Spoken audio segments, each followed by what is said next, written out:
నమస్తే. దగ్గుబాటి సురేష్ బాబు, దగ్గుబాటి వెంకటేష్, దగ్గుబాటి రానా ఇంకా ఆ కుటుంబం నందకుమార్ అనే ఒక బీసీ బిడ్డని వేధిస్తున్నది.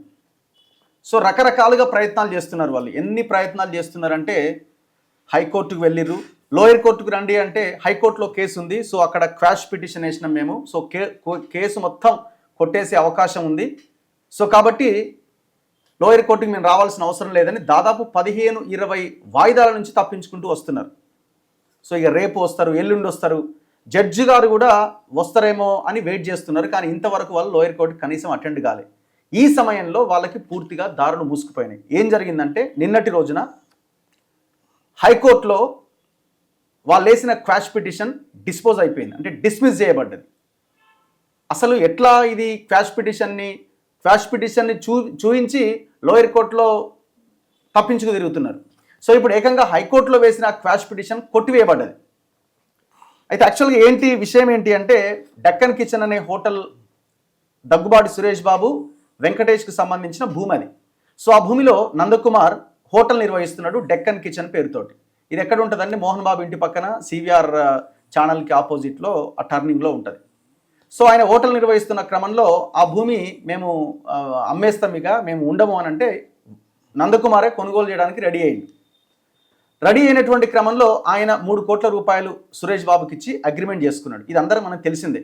దాని తర్వాత ఆయనకు అగ్రిమెంట్ అయిన తర్వాత మళ్ళీ ఇంకొక వ్యక్తి ప్రమోద్ కుమార్ అనే ఇంకొక వ్యక్తికి మళ్ళీ సెకండ్ అగ్రిమెంట్ చేసిండు. ఒక వ్యక్తికి అగ్రిమెంట్ చేసిన తర్వాత రెండో వ్యక్తికి అగ్రిమెంట్ చేయడం అన్నది నేరం.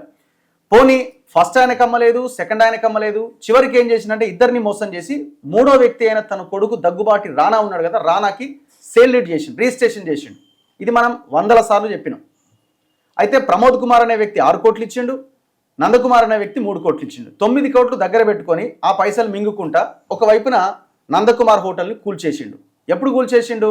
ఈ ఫామ్ హౌస్ ఎమ్మెల్యేల కొనుగోలు కేసు తెర మీదకి వచ్చినప్పుడు కేసీఆర్ కేటీఆర్ని వాళ్ళ దగ్గరికి వెళ్ళి వాళ్ళకి ఏదో మాయమాటలు చెప్పి మొత్తానికి ఆ హోటల్ని జిహెచ్ఎంసీ అధికారులతో కలిసి కుమ్మక్క అయిపోయి పోలీసులతో కూల్చేసినప్పుడు ఆయన నందకుమార్ కంటెంప్ట్ వేసిండు జిహెచ్ఎంసీ అధికారుల మీద. ఎందుకంటే అప్పటికే దాని మీద స్టేటస్ కో ఆర్డర్ ఉంది, దీంట్లో ఇంటర్ఫియర్ కావద్దని హైకోర్టు చాలా స్పష్టంగా ఆర్డర్ ఇచ్చింది. ఇవన్నీ ఉండగా కూల్చేసినందుకు జిహెచ్ఎంసీ మీద కంటెంప్ట్ వేసిండు. ఆ కేసు నడుస్తున్నది ఒకవైపున. అయితే ఇప్పుడు ఈ పర్టికులర్ 2023 అండ్ 2024లో ఉన్న 2 కేసులు ప్రమోద్ కుమార్ అండ్ నందకుమార్ నాంపల్లి కోర్టులో వేసినటువంటి ఆ పిటిషన్స్ని బేస్ చేసుకొని కోర్టే కాగ్నిజెన్స్ తీసుకొని ఎఫ్ఐఆర్ నమోదు చేసింది. ఇప్పుడు ఆ 2 కేసులు డిస్మిస్ చేయాలి, తీసేయాలి అని తప్పుడు కేసులని హైకోర్టుకు వెళ్ళిండు Suresh Babu and team. High court తాజాగా ఆ పిటిషన్ని సురేష్ బాబు అండ్ ఫ్యామిలీ వేసిన పిటిషన్ని డిస్మిస్ చేసింది.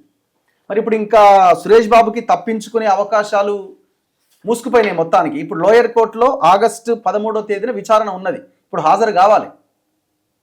మరి ఏ రకంగా హాజరవుతాడు?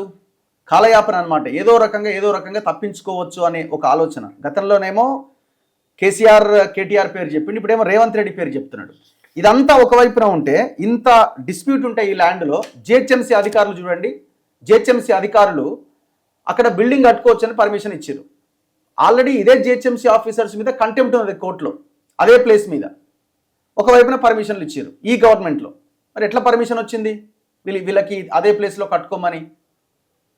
అంటే ఎంత డబ్బులు ఇచ్చి మేనేజ్ చేసినారు?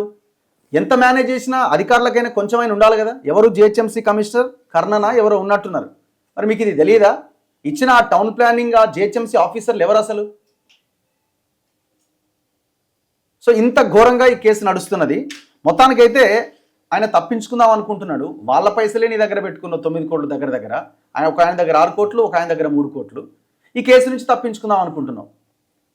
మరి వెంకటేష్ సరే, సురేష్ బాబు అంటే ఈజ్ ఎ కల్ప్రిటివ్ క్రిమినల్ టైప్ వ్యవహారము, ఆ గోపనపల్లి భూములు ఇదంతా మనకు తెలిసిందే. మరి వెంకటేష్ నువ్వన్నా కనీసం మీ అన్నకు చెప్పాలి కదా. ఇప్పుడు సురేష్ బాబు తను నాశనం చేసుకుంటూ వెంకటేష్ నాశనం చేస్తున్నాడు. వెంకటేష్ నాశనం చేస్తూ కొడుకు రానా అభిజిత్ పేరుంది, ఆయన పేరు అభిరామ్, ఆయనది చేస్తున్నాడు. ఇంకొక ఆయన ఎవరు ఇలా వాళ్ళ అకౌంటెంట్, ఇంకెవరు వాళ్ళ జీవితం నాశనం చేస్తున్నాడు. అంటే మీ ఇగోలకి, అంటే మీకు ఎక్కడ డబ్బులు మళ్ళీ రిటర్న్ పే చేస్తే లేకపోతే ఆ భూమి నాది కాకుండా పోద్దో, ఒకవేళ ఎందుకు వదులుకుంటా అని తప్పు చేసి దాని నుంచి తప్పించుకోవడానికి చూస్తున్నావు.